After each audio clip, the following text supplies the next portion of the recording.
Superb, simply beautiful. இந்த உலகத்துல ஒவ்வொரு கலைஞனும் எப்படி இருக்கணுங்கிறதுக்கு இவர்தான் ஒரு உதாரணம். ஒரு குரு கிட்ட டான்ஸ் கத்துக்கிட்டவங்க கிட்ட கூட இந்த அளவுக்கு கிரேஸ் இருக்காது. பாலியாக்குள்ள இருக்கிற கலைஞனை வெளியில கொண்டு வந்துட்டேனா இந்த உலகத்துக்கு ஒரு பெரிய டான்ஸரை கொடுத்த பெருமை என்ன வந்து சேரும். என் ஆசையும் நிறைவேறிடும்.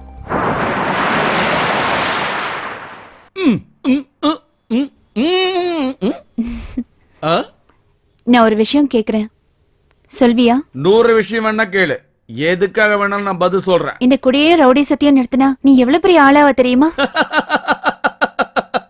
ஹோல்டன் ஹோல்டன், கிளாஸ் எல்லாம் வேண்டாம், ரவுடி செய்ய வேணாங்கற.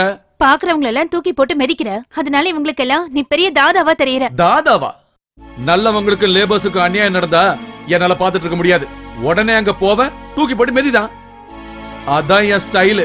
அப்படினா நீ பண்ற இந்த ரவுடிசம் எல்லாத்தையும் நிறுத்த மாட்டியா? நான் ஒரு முக்கியமான விஷயம் சொல்றேன், நல்லா கேட்டுக்க. கோவில் இருக்க பூசாரி உண்டியல் எடுத்துட்டு வந்து ஓட்டானா, கோவில்ல இருக்க தேங்காவை எடுத்து அவன் தலைமண்டையில ஓங்கி அடிப்பாரு. அது பூஜாரியோட கடமை, கடவுளுக்கு சந்தோஷம். என்னது, பூசாரி கூட இம்சை பண்ணுவாரா? இதெல்லாம் ரொம்ப அநியாயம். இல்ல, இந்த காலத்துல அதான் நியாயம். எந்த சாமி கையில ஆயுதம் இல்லன்னு சொல்லு. சிவனுக்கு சூலம், விஷ்ணுவுக்கு சக்கரம், ஐயப்பனுக்கு வில்லு. அவ்வளவு எதுக்கு, நம்ம ஊர்ல இருக்காங்களே, அதான் கனகதுர்கம்மா தேவி கையில ஒரு பெரிய சூலம், பத்தாக்குறைக்கு கால்ல ஒருத்தனை போட்டு மிதிச்சுக்கிட்டு இருப்பாங்க. அவங்க யாரு? இந்த நாட்டுக்கு சுதந்திரம் வாங்கி கொடுத்தவங்களா? இல்ல, அந்த காலத்து ரவுடி. அதனாலதான் கெட்டவனை தூக்கி போட்டு மிதிச்சாங்க. ஒரு கெட்டவனை அழிக்கிறது ரவுடிசம்னா நானும் ரவுடி தான். ஓகே, சரி. என் மேல உனக்கு கொஞ்சமாவது பாசம் இருந்துச்சுன்னா இனிமே நீ யாரையுமே அடிக்க கூடாது. எனக்கு அது பிடிக்கல. என்னது, உனக்கு பிடிக்கலன்னா நான் மாறணுமா என்ன? சரி, ஓ முன்னால நான் யாரையும் அடிக்க மாட்டேன். ஓகே. சிங்காரி சரக்கு நல்ல சரக்கு, சும்மா கும்முன்னு ஏறுது கிக்கு எனக்கு. நம்ம சிங்காரி சரக்கு. அநியாயம் பண்றத பார்த்துட்டு சும்மா போறதுக்கு என்னால முடியாது. இவனை என்ன பண்ணலாம்னு சொல்லு. அருவா பிடிக்கிறவன் வெட்டதான் செய்யணும், நாட்டியம் எல்லாம் ஆடக்கூடாது. இப்ப என்ன பண்ணலாம்னு சொல்லு.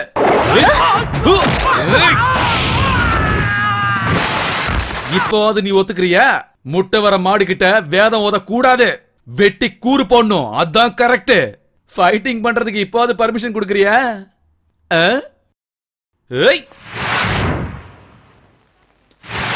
ஃபைட்டிங் பண்ணலான்னு பார்த்தா ஒருத்தனை கூட காணோம். அட, ஃபைட்டிங்கே முடிஞ்சு போச்சா? சாரி, அடிச்சு போட்டேன்.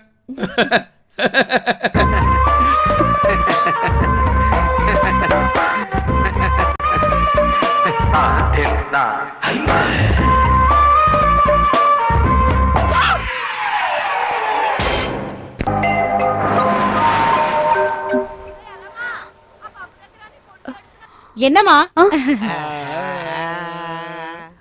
நேத்துதான் பாலையாவை நல்லா புரிஞ்சுக்கிட்டேன். அவரை பத்தி எனக்கு தெரிஞ்சு போச்சு. ஆனா என்ன பத்தி அவருக்கு எதுவும் தெரியாது.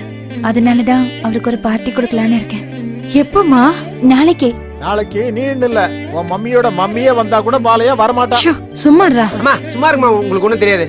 அது வேற ஒண்ணும் இல்ல, நாளைக்கு அம்மாவுக்கு பிறந்த நாள். அப்படின்னா உங்க பர்த்டே பார்ட்டியை நானே ஏற்பாடு பண்றேன். என்னது, ஏன் பிறந்தநாள் பார்ட்டிக்கு நீ ஏற்பாடு பண்றியா? உங்க பிறந்தநாள் பார்ட்டியை நான் வச்சுனா பாலையா வருவாரு. அப்ப நான் என் மனசுக்குள்ள இருக்கிறத அவர்கிட்ட சொல்ல முடியும். Please aunty. சரிம்மா, கண்டிப்பா கூட்டிட்டு வரேன். Thanks aunty.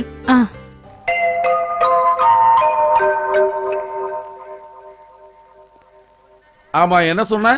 திரும்ப ஏதாவது பிரச்சனையா? அதெல்லாம் ஒண்ணு இல்லப்பா, நாளைக்கு என்னோட பர்த்டே. பைரவி. பைரவியா?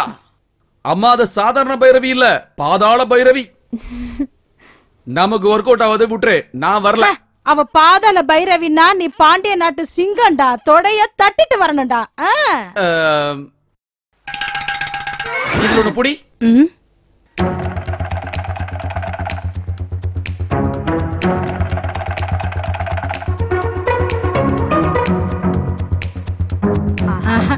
அம்மா, அந்த பொண்ணு கிட்ட நான் நல்லா மாட்டிக்க போறேன்.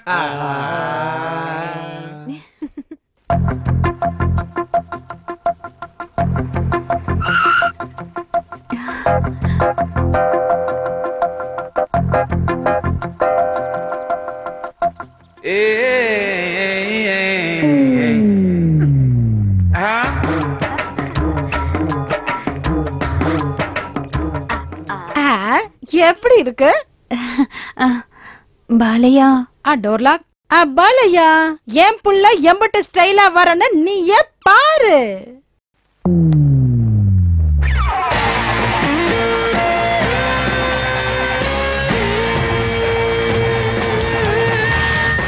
சூட்டு போட்ட சிங்கம் எப்படி என்ட்ரி ஆகுதுன்னு பாரு. முடியாதுன்னா நான் தான் கஷ்டப்பட்டு கோட்டு போட்டு கூட்டிட்டு வந்தேன்.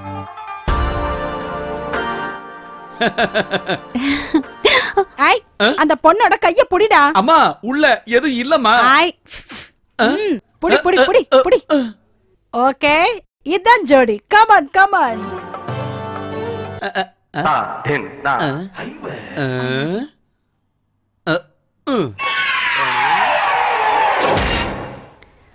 I love you. I love you.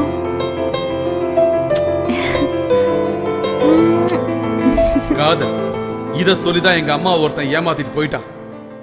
அந்த காதலாலதான் புருஷன் இல்லாத பொண்டாட்டியா, அப்ப யாருன்னு தெரியாத புள்ளையா எவ்வளவோ எவ்வளவோ எவ்வளவு அவமானப்பட்டிருக்க. அதனால காதல்னு யாராவது சொன்னாலே எனக்கு பிடிக்காது.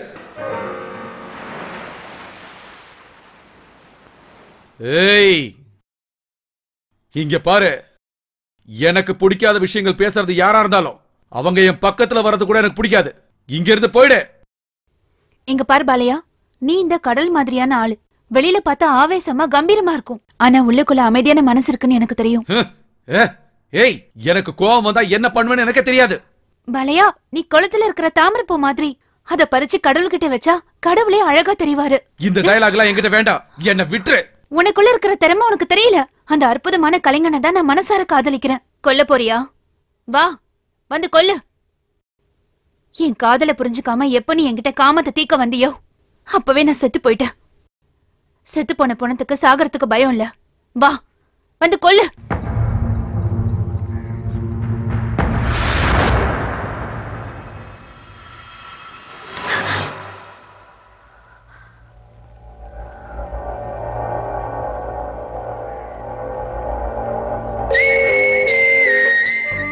நீ அடிச்சது இங்க, எனக்கு வலிச்சது இங்க. நான் வெறுத்திருந்த காதல நீ எனக்குள்ள விரும்ப வச்ச. காதலோட ஆழ என்னங்கறத புரிய வச்ச. நேசிக்கிறது எப்படின்னு தெரிய வச்ச. மதுவோட போதையானது காதல் தான். அதோட சுகத்தை புரிய வச்சுட்ட. இந்த கை எப்ப என் மேல பட்டுதோ அப்பவே மனுஷனா மாறிட்டேன். நீ திருந்தி ஒரு மனுஷனை வாழ போறத நினைக்கும் போது இந்த உலகத்துல என்னை விட மனசார சந்தோஷப்படுறதுக்கு வேற யாருமே இருக்க மாட்டாங்க பாலையா.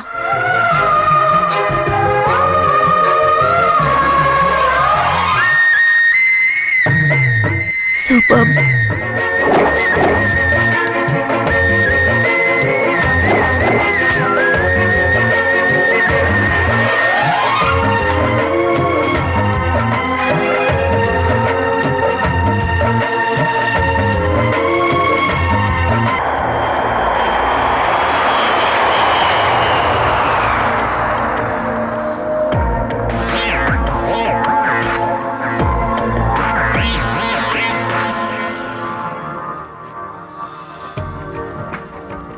மாமி, Bhairavi, my baby, I miss you.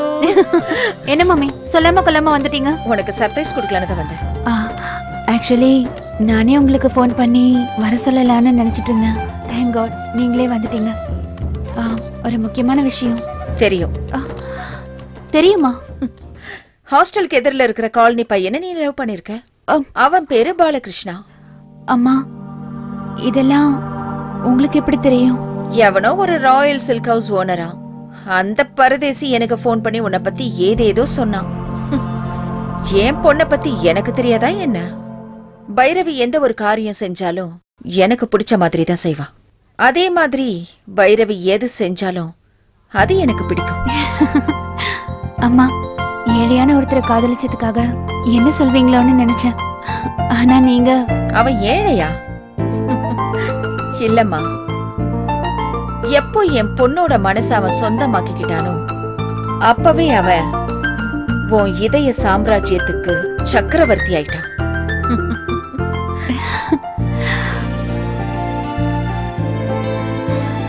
இதய சக்கரவர்த்தி. ஓகே. இவ்வளவு காலமா எனக்கு பிடிச்சதை மட்டும்தான் நான் பண்ணியிருக்கேன். எனக்கு ஒரு விஷயம் பிடிக்கலனா அது நடக்க நான் விட மாட்டேன். அதே மாதிரி தான் இதுவும். டான்ஸ் கிளாஸோட ரிசர்ச்னு சொல்லி அந்த காலனி பக்கம் போய் அங்க இருக்கிற ஒரு பிச்சைக்காரனை கல்யாணம் பண்ணிக்கிறேன்னு சொன்னா அதுக்கு நான் ஒத்துக்குவேனா? முதல்ல உன்னோட ரேஞ்ச், என்னோட ஸ்டேட்டஸ், இதையெல்லாம் அந்த சரளா அம்மா யோசிச்சிருக்கணும். நாம கோபுரத்துல வாழறவங்க, அவங்கெல்லாம் குடிசையில வாழறவங்க கோபுரத்துக்கு ஆசைப்படலாமா? அப்படி ஆசைப்பட்டா அது பேராசை. அதனாலதான் சரளாக்கு அப்படி ஆயிருக்கு. இதுக்கு நீயும் நானும் வருத்தப்பட்டு எந்த பிரயோஜனமும் இல்லை. நீ படிச்ச ஸ்கூல், நீ படிச்ச காலேஜ், நீ கட்டிக்கிட்ட சேலையில இருந்து நீ படிச்ச மியூசிக் காலேஜ் வரைக்கும் எல்லாத்தையும் டிசைட் பண்ணது உன் அம்மா தான். இந்த வாழ்க்கை முழுக்க உன் கூட வாழ போறவன் எப்படி இருக்கணும், எந்த ரேஞ்சில இருக்கணும், எந்த ஸ்டேட்டஸ்ல இருக்கணும்னு முடிவு பண்ண வேண்டியது நான் தானே பைரவி. இப்படி பார்த்து தானே எங்க அப்பாவை நீங்க கல்யாணம் பண்ணிக்கிட்டீங்க. ஆனா என்னாச்சு? கல்யாணம் ஆகி 4 வருஷத்துல நீங்க 2 பேரும் பிரிஞ்சிட்டீங்கல்ல.